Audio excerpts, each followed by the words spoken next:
திருவண்ணாமலைக்கு அக்டோபர் மாதம் பௌர்ணமிக்காக இப்போ கிரிவலத்துக்கு வந்திருக்கோம். சரியான கூட்டம். சாமி தரிசனம் பார்க்கறதுக்காக இந்த லைனில் போயிட்டுருக்கேன். இது வந்து பொது தரிசனத்துக்குன்னா இப்போ கிழக்கு வாசல் வழியாக உள்ளே போகிறோம். கூட்டம் எவ்வளோ இருக்குன்னு பாருங்கள். சரியான கூட்டம்.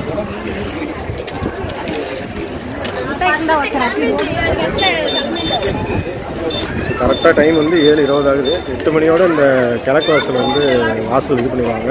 அதனால் அதுக்குள்ளே விரும்பும்.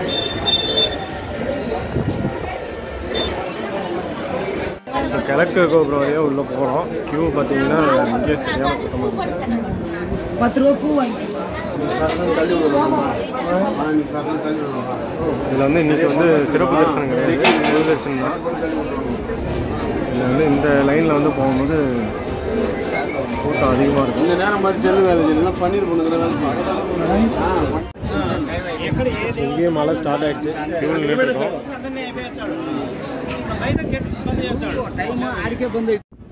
தொடர்ந்து 3 வாரமாக பௌர்ணமி கிரிவலம் போகும்போது கோயிலுக்குள்ளே போகும்போது மழை லேசாக ஆரம்பிக்கும். உள்ளே போய் சாமி தரிசனம் பார்க்கும்போதெல்லாம் சரியான மழையாக இருக்கும். கரெக்டாக கோயிலில் சாமி தரிசனம் முடிச்சுட்டு வெளில வந்தோம் அப்படின்னா கிரிவலம் போகிறப்போ மழையே இருக்காது. ஸோ இந்த டைமும் அதே மாதிரி தான். வரிசையில் நின்று சாமி பார்க்குறதுக்கு வெயிட் பண்ணுறவங்களுக்காக மேலே வந்து ஷெட்டு போட்டிருக்காங்க. இது கோயிலுக்கு வெளியிலையும் சரி உள்ளேயும் இருக்குது. கோயில் வந்து முறை போகும்போது பொது தரிசனத்துக்கு பார்த்திங்கன்னா கியூ அந்த பக்கம் முருகர் கோயில் தாண்டி ஒரு லைன் போகும். ஸோ அதில் நிற்கணும் அப்படின்னாலும் சாமி தரிசனம் பார்க்குறதுக்கு போயிடலாம். ஸோ இந்த லைன் பார்த்திங்கன்னா வடக்கு வாசல்லேருந்து உள்ளே வரவங்களுக்காக போகிற லைனு. கிழக்கு வாசல்லேருந்து வரவங்களையும் இந்த பக்கம் திருப்பி விடுவாங்க. அது கூட்டத்தை பொறுத்து. ஸோ கியூ வந்து இந்த கிழக்கு வாசல் வழியாக நேராக உள்ள வர கியூ வந்து ஃபுல்லாகிடுச்சு அப்படின்னா இந்த பக்கம் திருப்பி விட்டு வடக்கு வாசல் வழியாக உள்ளே அனுப்புவாங்க. கரெக்டாக நான் உள்ளே போகும்போது அதை பார்த்துட்டே இருந்தேன். ஓப்பன் பண்ணோடனே நான் அந்த கியூக்கு உள்ளே வந்தாச்சு. ஸோ இங்கேருந்து பார்க்கும்போது கோயிலோட அந்த என்ட்ரன்ஸே தெரியும். ஸோ இந்த வழியாக போகும்போதும் நேராக சாமி தரிசனம் பார்த்துட்டு வந்துடலாம். கோயிலுக்குள்ளே ஒவ்வொரு மாதமும் ஒரு சேஞ்சஸுங்க. இப்போ இது மாதிரி பெரிய பெரிய ஃபேன்லாம் நிறையா வச்சுருக்காங்க. காற்று வசதி, அதே போல் தண்ணி நிறையா இடத்துல இருக்குது குடிக்கிறதுக்கு. அதே போல் ரொம்ப க்யூவில் நிற்கிறவங்களுக்காக பிஸ்கட்லாம் கொடுத்தாங்க போன டைமு. நான் இந்த முறை கொடுக்கல, ஆனால் போன டைம் பார்த்தேன் கொடுத்துட்ருந்தாங்க. ஸோ மழை பார்த்திங்கன்னா லைட்டாக அந்த தூரலோடையே க்யூவில் வந்து நடந்துகிட்டு இருந்தோம். ஸோ இந்த சைடு வரிசையாக வந்து இந்த லைன் போகிறதுக்கும் பார்த்திங்கன்னா மேலே அந்த இது மாதிரி போட்டாங்க. ஸோ மழை வந்தாலும் சரி யாரும் நினைய மாட்டாங்க. ஸோ பரவாயில்ல, நிறையா வந்து வர பக்தர்களுக்கு நிறைய கொடுத்துட்டே இருக்காங்க ஒரு ஃபெசிலிட்டி கோயிலில் சாமி தரிசனம் பார்க்குற வரைக்கும். ஓம் நம சிவாய, ஓம் நம சிவாய, ஓம் நம சிவாய. சாமி தரிசனம் பார்த்துட்டு வெளில வந்துட்டோம். உள்ளே போகும்போது 7:30 இருக்கும். சாமி பார்த்துட்டு வரும்போது மணி 10. ஸோ அடுத்து கிரிவலத்தை ஆரம்பிக்கணும். ஸோ அடுத்து கிரிவலை பார்க்கல எவ்வளோ கூட்டம் இருக்குங்கிறது நெகிழியாக சொல்கிறேன். உங்கள் சேனலுக்கு தான் ஃபஸ்ட் டைம் பார்த்தீங்கன்னா கண்டிப்பாக சப்ஸ்கிரைப் பண்ணிக்கணும். ஒரு யூஸ்ஃபுல்லான டீட்டெயில்ஸ் வந்துகிட்டே இருக்குது. கோயில் இங்கே வந்து பார்த்திங்கன்னா டைம் 10 மணி ஆகும். பார்த்திங்கன்னா எவ்வளோ மக்கள் கூட்டம் வெளியில் வந்து இவங்களாம் வந்து பொது தரிசனத்தில் க்யூவில் நின்றவங்க. இப்போ இவங்கெல்லாம் சாமி பார்க்கறதுக்கு போயிட்டுருக்காங்க. சாமி பார்ப்பாங்கன்னு நினைக்கிறேன். சரியான கூட்டம். ஸோ நம்ம அடுத்து கிரிவலத்தை ஆரம்பிக்கணும்.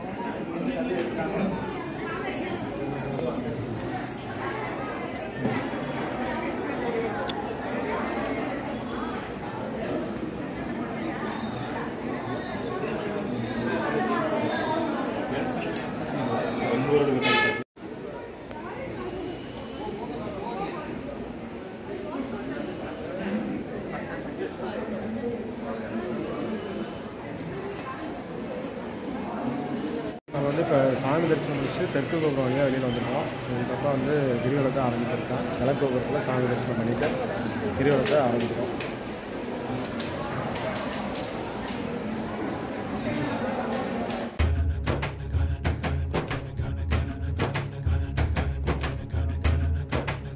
தெற்கு கோபுரத்தை பாருங்கள். நம்ம வந்து அடுத்து கிழக்கு கோபுரத்தில் தரிசனம் பண்ணிவிட்டு கிரிவலத்தை ஆரம்பிக்க போகிறோம்.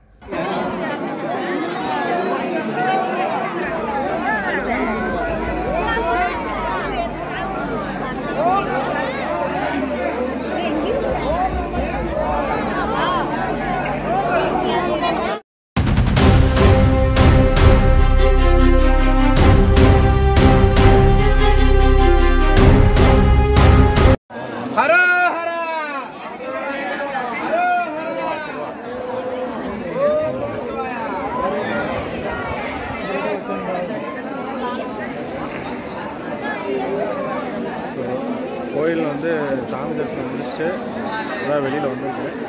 சாப்பிட்டாச்சு. இதுக்கு மேலே வந்து கிரிவலத்தை ஆரம்பிக்காதீங்க. டைம் வந்து கரெக்டாக 10:45 ஆகுது. கூட்டம் சரியான கூட்டம். வந்து பார்த்திங்கன்னா காலையில் சாமி தரிசனத்துக்கு லைனில் வந்து இப்போயே உட்காந்துருக்காங்க. இது வந்து பார்த்திங்கன்னா கிழக்கு கோபுரத்தில் பொது தரிசனத்துக்கும் இருக்கும், அது போக 50 ரூபா சிறப்பு தரிசனமும் இதில் க்யூ போகும். ஸோ காலையில் 5:30 மணிக்கு கதை ஓப்பன் பண்ணுவோம். அதுக்காக வந்து மணி போய் வந்து உட்கார ஆரம்பிச்சிட்டாங்க. கூட்டம் பயங்கரமான கூட்டம். நான் வந்து கிரிவல பாதையில் எப்படி இருக்குங்கிறதும் இந்த வீடியோவில் நான் சொல்கிறேன்.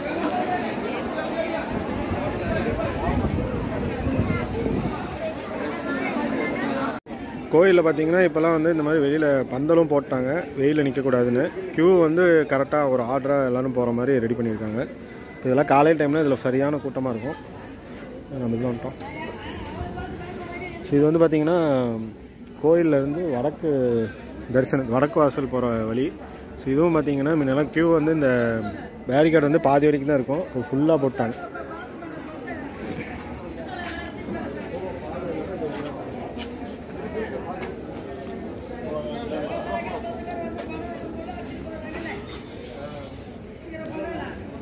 இந்த நீளத்துக்கும் பார்த்தீங்கன்னா எல்லாம் க்யூ இப்போ வந்து ஃபுல்லாக ரெடி பண்ணிட்டாங்க. யாருமே வந்து குறுக்கில் பூத முடியாது.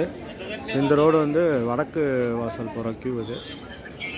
ஸோ இந்தாண்ட வந்து கிழக்கு வாசல் ஏற்கனவே காட்டியிருந்தேன். பொது தரிசனமும் 50 ரூபா தரிசனமும் இந்த வாசலில், 50 ரூபா சிறப்பு தரிசனம் மட்டும்தான் இந்த பக்கம். க்யூ வந்து இது ஸ்டார்ட் ஆகிறது பார்த்திங்கன்னா இது போயிட்டே இருக்குது. அங்கே சைடில் இருந்து வருதாட்டிருக்கு. கூட்டம் அதிகமாக இருக்க டைமில் இருந்து இதெல்லாம் ஃபுல்லாகவே க்யூ நின்றுட்டுருப்பாங்க. இப்போ நீங்கள் பார்த்துட்ருக்க இடம் தான் பூத நாராயண பெருமாள் அவரோட சன்னதி. ஸோ அங்கே வந்து மக்கள் எல்லாம் அவரை தரிசனம் பண்ணிவிட்டு கிரிவலத்தை ஆரம்பிப்பாங்க. ஸோ இந்த இடம் பார்த்திங்கன்னா க்யூ வந்து சரியான கூட்டம். இதிலும் பார்த்திங்கன்னா இந்த வடக்கு கோபுரம் போகிற வழியும் சரி, கிரிவலத்தை முடிச்சுட்டு சாமி தரிசனம் போகிறவங்களும் இந்த வழியிலேருந்து தான் உள்ளே என்ட்ரி ஆகணும். அதுதான் வந்து அதுக்கு தான் எல்லாம் வழி பண்ணியிருக்காங்க. கூட்டம் பாருங்க எவ்வளோ கூட்டம். இப்போ இது வந்து இவங்கெல்லாம் போய் கிழக்கு கோபுரத்தை தரிசனம் பண்ணிவிட்டு கிரிவலத்தை ஆரம்பிக்கிறவங்களும் இருப்பாங்க. கிழக்கு கோபுரத்தில் வழியாக இப்போ கிரிவலத்தை சுற்றிட்டு வந்து அந்த கிழக்கு கோபுரத்தை வழியாக தரிசனம் முடிக்கிறவங்களும் இருப்பாங்க. ஸோ எவ்வளோ கூட்டமாக இருக்குது. பௌர்ணமிக்கு வந்து மக்கள் எப்படி கிரிவலத்தை ஆரம்பிக்கிறாங்கன்னா, பௌர்ணமி அந்த இது வந்து எப்போ ஸ்டார்ட் ஆகுது, பௌர்ணமி திதி வந்து ஸ்டார்ட் ஆகிற டைமு அப்புறம் முடிகிற டைம். ஸோ இந்த அக்டோபர் மாதம் பௌர்ணமி வந்து எப்படி வந்ததுன்னா மதியமே வந்துடுச்சு பௌர்ணமி. ஸோ அதனால் மக்கள் பார்த்திங்கன்னா மதியத்துலேருந்தே சுற்ற ஆரம்பிச்சிருப்பாங்க.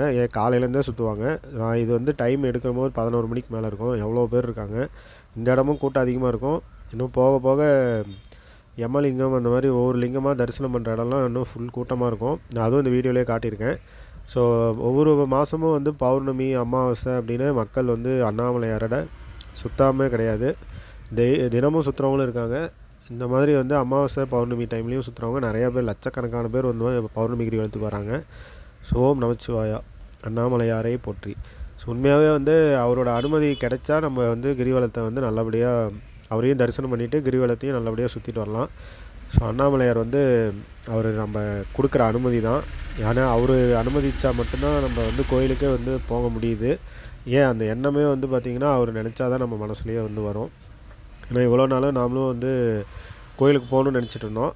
இப்போ தான் வந்து ஆண்டவனால நம்மளுக்கு வந்து அந்த வாய்ப்பு கிடச்சிருக்கு. கூட்டம் எவ்வளோ எக்கச்சக்கமான கூட்டம் இந்த இடத்துலலாம். அதுவும் இப்போ மதிய டைமில் வந்து இந்த பௌர்ணமி ஸ்டார்ட் ஆகிற டைமில் இன்னும் எவ்வளோ பேர் இருந்திருப்பாங்க. இது வந்து நைட்டு 11 மணிங்கிறனாலே கூட்டம் எப்படி இருந்தாலும் கூட்டம் இருந்துகிட்டே தான் இருக்கும். ஸோ வாங்க அடுத்து ஒவ்வொரு லிங்கமாக நம்ம தரிசனம் பண்ணிட்டு வரலாம்.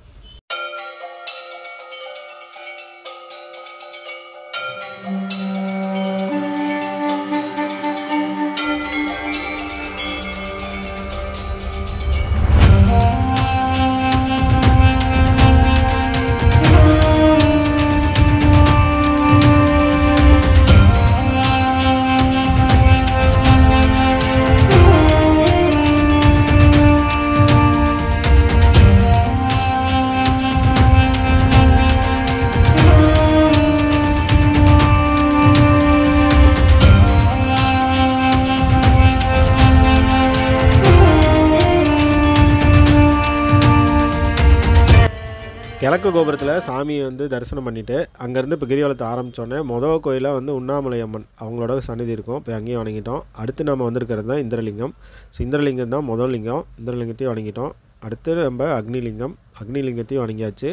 ஸோ எல்லா கோயிலுமே உள்ளே வந்து ஃபோட்டோ வீடியோ எடுக்காதீங்கன்னு நிறைய ரெஸ்ட்ரிக்ஷன் போட்டிருப்பாங்க. ஸோ எடுக்காதீங்க. கூட்டம் பாருங்கள் மக்கள் எவ்வளோ பேர் வராங்க அப்படின்னு. இது வந்து பார்த்திங்கன்னா நம்ம வருஷம் வருஷம் கூட்டம் வந்து பார்த்திங்கன்னா அதிகமாகிட்டே தான் போகுது திருவண்ணாமலை தரிசனத்துக்கு, அண்ணாமலையாரை பார்க்குறதுக்கு. ஸோ அதே போல் கார்த்திகை தீபம் அடுத்து வரப்போகுது. அதில் தான் வந்து லட்சக்கணக்கான பேர், கோடிக்கணக்கான மக்கள் வந்து இந்த கிரிவல பாதையில் சுற்றி நடப்பாங்க. ஸோ முடிஞ்சால் அண்ணாமலையார் அனுமதிச்சா நம்ம அந்த கிரிவலத்துக்கும் வந்து சாமி வந்து தரிசனம் பண்ணுற மாதிரி ஒரு கொடுப்பனை இருக்கணும். ஆனால் அதுவும் வந்து கார்த்திகை தீபத்தப்போ அண்ணாமலையாரை தரிசிக்கிறது எவ்வளோ பெரிய கொடுப்பனை. அந்த ஒரு கொடுப்பனை வந்து அண்ணாமலையார் கொடுப்பாருன்னு ஒரு பெரிய நம்பிக்கை எனக்கு இருக்குது. பார்க்கலாம், அதுவும் கூடிய சீக்கிரம் நடக்கும். ஏன்னா அது அந்த கார்த்திகை தீபத்தன்னைக்கு வந்து கோயிலுக்குள்ளே ரொம்ப முக்கியமானவங்களை மட்டும்தான் வந்து தரிசனம் பண்ணுறதுக்கு உள்ளே அலோவ் பண்ணுறாங்கன்னு நினைக்கிறேன். ஸோ அண்ணாமலையார் வந்து அந்த ஒரு சின்ன சிவபக்தனை என்னையும் வந்து அனுமதி கொடுக்கறதுக்கு ஒரு உதவுவார்னு நான் நினைக்கிறேன். ஸோ ஒவ்வொரு லிங்கத்தையாக வந்து தரிசனம் பண்ணிகிட்டே வந்துட்டு இருந்தேன். ஸோ கூட்டம் எக்கச்சக்கமான கூட்டம். நம்ம எப்படி வந்து பௌர்ணமிக்கு வந்து கோயிலுக்கு நம்ம திடீர்னு கிளம்புறோன்னு சொல்ல முடியாது. நினைப்போம் கோயிலுக்கு போகணுன்னு, கரெக்டாக அண்ணாமலையார் இழுத்துட்டு வந்துடுவார். ஏன்னா அந்த மலையை வந்து ஒரு காந்தம் மாதிரி நம்மளுக்கு அந்த வைப்ரேஷன் கிடச்சிட்டே இருக்கணும்னு நம்ம ஏங்க ஆரம்பிச்சிருவோம். பௌர்ணமி வந்துடுச்சுன்னா உடனே கோயிலுக்கு போகணுன்னு ஒரு எண்ணம் வந்துடும். ஸோ அந்த மாதிரி தான் பாருங்கள் எவ்வளோ பேர் வந்து அண்ணாமலையாரை வந்து தரிசனம் பண்ணுறதுக்கு. நிறைய பேர் வந்து இப்போ பௌர்ணமி கிரிவலத்துக்கு வரவங்க இப்படி கிரிவலம் சுற்றிட்டு அண்ணாமலையாரை கிழக்கு வாசலில் வெளியிலேருந்து கும்பிட்டுட்டு அப்படியே கிளம்பிடுறாங்களாட்டிருக்கு. ஸோ ஒரு சில பேர் வந்து கிரிவலத்தை முடிச்சுட்டு சாமி தரிசனம் பார்க்குறதுக்கு இருந்து சாமி தரிசனம் பார்த்துட்டு வராங்க. பகலில் வந்து சாமி தரிசனம் வந்து பார்த்திங்கன்னா காலையில் க்யூவில் நிற்க ஆரம்பிக்கிறீங்கன்னா கிட்டத்தட்ட 4லேருந்து 5 மணி நேரம், 6 மணி நேரம் கூட ஆகலாம். அது அந்த இடத்துல வந்து எவ்வளோ கூட்டம் இருக்காங்களோ அதை பொறுத்து. ஸோ நீங்கள் அதுக்கு தகுந்த மாதிரி ஒரு ஏற்பாடோடு வந்து க்யூவில் நின்றுங்க. நிருதிலிங்கத்தை தரிசனம் பண்ணிவிட்டு வெளியில் வந்தோடனே எதிர்த்தாப்பில் எல்லோரும் கூட்டமாக நின்று பார்த்துட்டு இருந்தாங்க. ஏன்னா இந்த கிரிவல பாதை நடக்கிறது வந்து மலையை சுற்றிலும் அந்த வேலியாட்டு போட்டிருப்பாங்க. ஸோ வேலிக்கு அந்தான தான் வந்து நம்ம வந்து காடு, அதாவது வனப்பகுதி அப்படின்னு சொல்லுவாங்க. ஸோ அங்கே பார்த்திங்கன்னா மான் கூட்டம் அவ்வளோ இருந்தது, பார்க்குறதுக்கு சூப்பராக இருந்துச்சு. ஸோ ஏற்கனவே அதுக்கு பார்த்துருக்கேன், இது 2வது டைம் பார்க்குறேன். திருநேர் அண்ணாமலையாரையும் தரிசிக்கிறதுக்கு இங்கேருந்து நம்ம சாமி வந்து மலையும் தரிசிக்கிறது அவ்வளோ சிறப்பு. பழனி ஆண்டவர் கோயிலும் இருக்கும். முருகர் வந்து சூப்பராக இருப்பார். இந்த கோயிலில் வந்து முருகரை வந்து நீங்கள் ரொம்ப கீழே தலை வணங்கி பார்த்தா தான் முருகர் உங்களுக்கு காட்சி தருவார். அந்த மாதிரி அமைப்பில் தான் இந்த கோயில் வந்து கட்டியிருக்காங்க. அடுத்து அடிமுடி சித்தர் கோயிலுக்கும் வந்து பார்க்க வந்திருந்தேன். இங்கேயும் பார்த்திங்கன்னா நம்மளால் முடிஞ்ச காணிக்கை வந்து எவ்வளோனா கொடுக்கலாம் அன்னதானத்துக்கு. வாங்கிட்டு அதுக்கு வந்து ரசீதும் போட்டு தராங்க. தினமும் வந்து பார்த்திங்கன்னா நிறைய பேர்த்துக்கு வந்து அன்னதானம் வந்து கொடுத்துட்ருக்காங்க. இந்த கோயிலில் வந்து உங்களால் முடிஞ்ச காணிக்கையை நீங்கள் செலுத்தலாம். சூரியலிங்கம், அப்புறம் வாயுலிங்கம், சந்திரலிங்கம், ஈசானியலிங்கம், குபேரலிங்கம், ஈசானியலிங்கம்னு வரிசையாக நம்ம வந்து அடுத்தடுத்து எல்லா கோயில்லையுமே பொறுமையாக நின்று க்யூவில் நின்று சாமி தரிசனம் பார்த்துட்டு தான் வந்தோம். நீங்கள் கிரிவலம் சுற்றும் போது பௌர்ணமி அன்றைக்கி கூட்டமாக தான் இருக்கும். ஒவ்வொரு லிங்கங்களையும் நீங்கள் வந்து பொறுமையாக நின்று தரிசனம் பண்ணிவிட்டு கிரிவலத்தை சுற்றி அதுக்கப்புறம் வந்து அண்ணாமலையாரை தரிசிங்க. அந்த மாதிரியும் வந்து நிறைய பேர் அந்த மாதிரி தான் போகிறாங்க. ஸோ நான் வந்து போயிட்டு வந்தது பார்த்திங்கன்னா நேராக அண்ணாமலையாரை தரிசிச்சுட்டு அப்புறம் 8 லிங்கங்களையும் வந்து தரிசனம் பண்ணிட்டு வந்தேன். ஸோ பௌர்ணமிக்கு என்னவோ எனக்கு வந்து நீ இப்படி தான் வரணுன்னு இருக்கா என்னன்னு தெரியல. நான் வந்து இப்போ நேராக அண்ணாமலையாரை தரிசித்து அப்புறம் ஒவ்வொரு லிங்கங்களாக வந்து தரிசித்து வந்தேன்.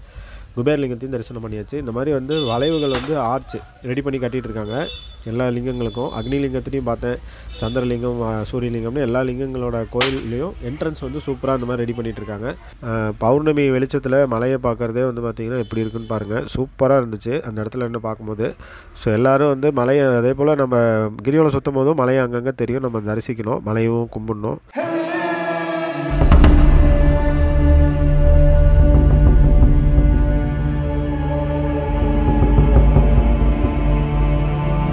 டைம் பார்த்திங்கன்னா 3:45, 4 மணி ஆகும்போது. ஹலோ மக்களே, நம்ம சேனல் பார்த்திங்கன்னா நம்ம யூஸ்ஃபுல்லான நிறைய கண்டென்ட் வந்து கொடுத்துட்டே இருக்கோம். சரி, இப்போ ஏற்கனவே வந்து நம்ம பழனி போயிட்டு வந்த வீடியோ அதெல்லாம் நிறையா கொடுத்துருந்தேன். ஸோ திருவண்ணாமலையும் நமக்கு தொடர்ந்து போய் 3 மாதம் வந்து சாமி தரிசனம் பண்ண போகிறோம். ஸோ அந்த கண்டென்ட்டும் கொடுப்போம், பார்க்குறவங்களுக்கு ஹெல்ப்ஃபுல்லாக இருக்கணுன்ட்டு தான் அந்த வீடியோவில் எல்லாம் சொல்லியிருக்கேன். ஸோ ஏன்னா திருவண்ணாமலையை பற்றி நான் ஃபஸ்ட் டைம் போகும்போது நிறைய வீடியோ வந்து பார்த்துட்டு தான் சரி கோயிலுக்கு இப்படி தான் போகணும் அப்படின்னு தெரிஞ்சுட்டு போனேன். ஸோ இந்த வீடியோ அதே மாதிரி உங்களுக்கு ரொம்ப ஹெல்ப்ஃபுல்லாக இருக்கும்னு நினைக்கிறேன். ஸோ நீங்களும் வந்து திருவண்ணாமலைக்கு அண்ணாமலையாரோட அருள் பெறத்துக்காக போயிட்டு வாங்க. ஸோ இந்த சேனல் வந்து நம்ம சேனல் இப்போ தான் ஃபஸ்ட் டைம் பார்க்குறீங்கனாலும் சப்ஸ்கிரைப் பண்ணிக்கிங்க. ரெகுலராக யூஸ்ஃபுல்லான வீடியோ வந்துகிட்டே இருக்குது. ஸோ நானும் வந்து ஈசானியலிங்கத்தை தரிசனம் பண்ணிவிட்டு அப்படியே முழு நிலவோட இதையும் பார்க்கும்போது செம்ம சூப்பராக இருந்தது. ஸோ கிரிவல பாதை இந்த இடத்துக்கு வரும்போது வடவீதி முருகன் டெம்பிள் இருக்கும். முருகரை நல்லா தரிசனம் பண்ணிவிட்டு அப்புறம் செவ்வாய்க்கிழமைங்கிறதுனால நிறைய பேர் கல்லுப்பு வாங்கி அங்கே கொட்டிகிட்டு இருந்தாங்க முன்னாடி வேண்டுதலுக்காக. சாமி வந்து நல்லபடியாக தரிசனம் பண்ணிவிட்டு நம்ம கிழக்கு கோபுரத்தில் கிரிவலத்தை ஆரம்பிக்கிறதுக்காக கிழக்கு கோபுரத்தில் வணங்கிட்டு தான் கிரிவலத்தை ஆரம்பித்தோம். ஸோ நம்ம அது நிறைவாக வந்து கிழக்கு கோபுரத்தில் வந்து நிற்கிறோம்.